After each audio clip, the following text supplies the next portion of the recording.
Shalom, puji nama Tuhan, selamat pagi.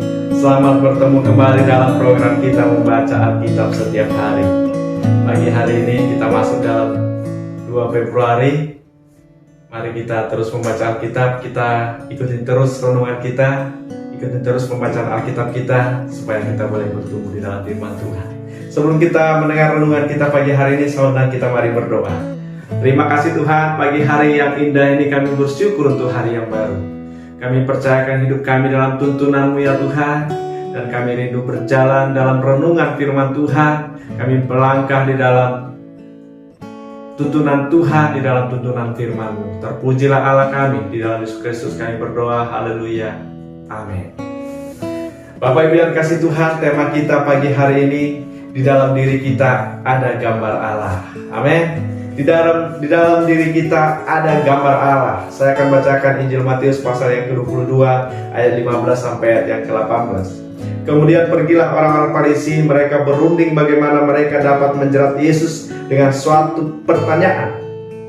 Mereka menyuruh murid-murid mereka bersama-sama orang-orang Herodian bertanya kepadanya, "Guru, kami tahu engkau adalah seorang yang jujur dan dengan jujur mengajar jalan Allah, dan engkau tidak takut kepada siapapun juga, sebab engkau tidak mencari muka.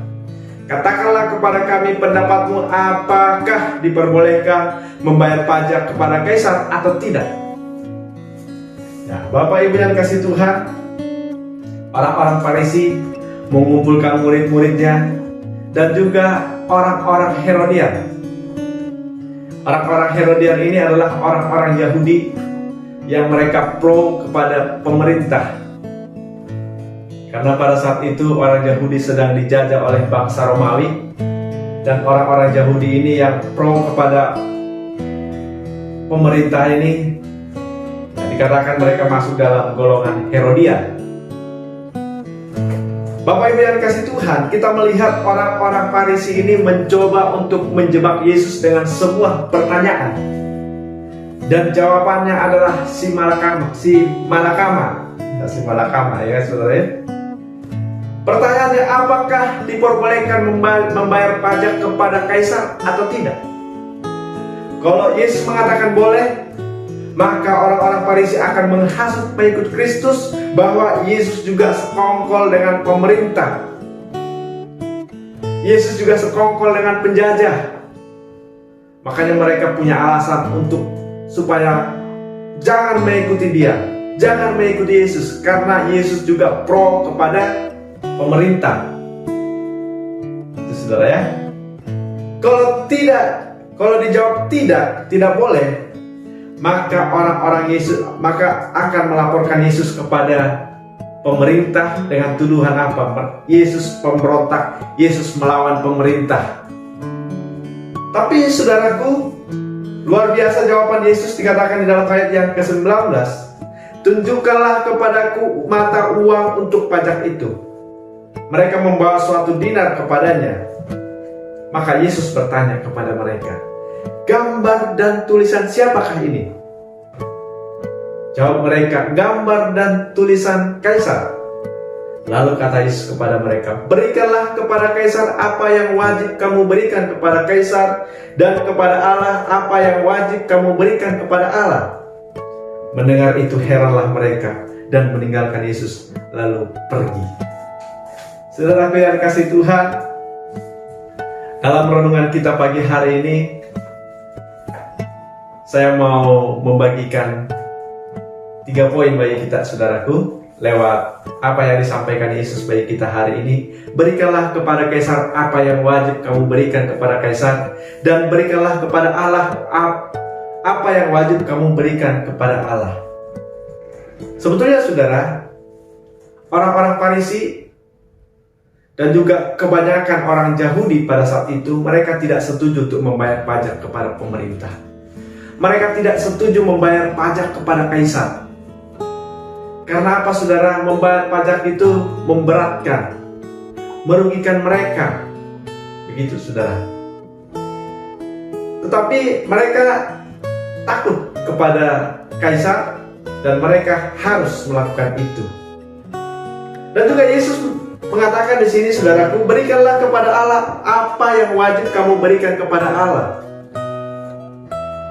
Di dalam diri kita ada gambar Allah, saudaraku.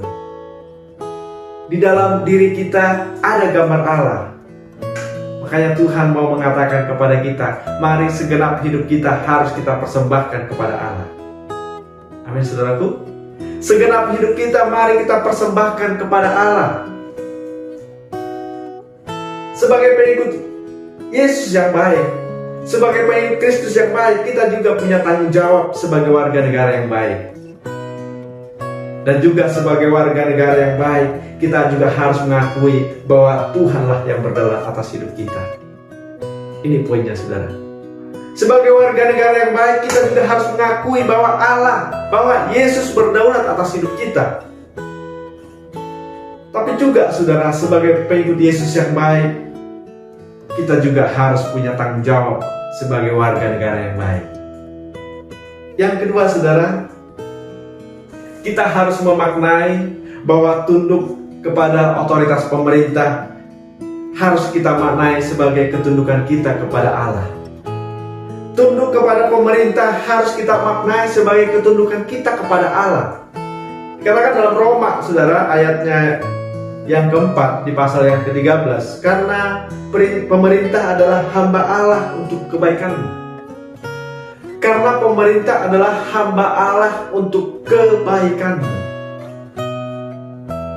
Yang ketiga, saudaraku, kalau kita melihat di sini orang-orang Farisi ini, saudara, mengatakan, Guru, kami tahu engkau adalah seorang yang jujur dan dengan jujur mengajar jalan Allah, dan engkau tidak takut kepada siapapun juga, sebab engkau tidak mencari muka.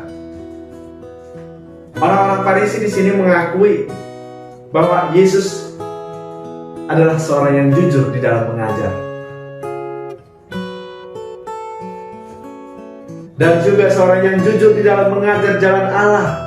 Dan engkau tidak takut kepada siapapun, sebab engkau tidak mencari muka.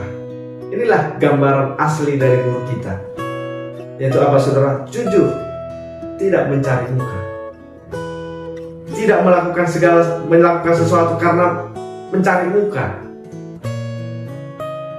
Dan inilah gambaran kita sebagai pengikut Yesus. Kita orang yang jujur. Amin. Orang yang jujur. Dan orang yang jujur tidak akan takut kepada siapapun. Amin. Karena dia tidak dikejar-kejar oleh bayangan. Tidak dikejar-kejar oleh kesalahan. Inilah yang menjadi renungan kita pagi hari ini. Kiranya memberkati kita. Kita berdoa. Terima kasih Tuhan, pagi hari ini kami bersyukur untuk renungan firman Tuhan bagi kami. Kiranya memberkati kami, kiranya menjadi rema dalam hidup kami. Di dalam Yesus Kristus kami berdoa, haleluya. Amin. Selamat pagi, selamat beraktivitas, Tuhan memberkati kita. Shalom.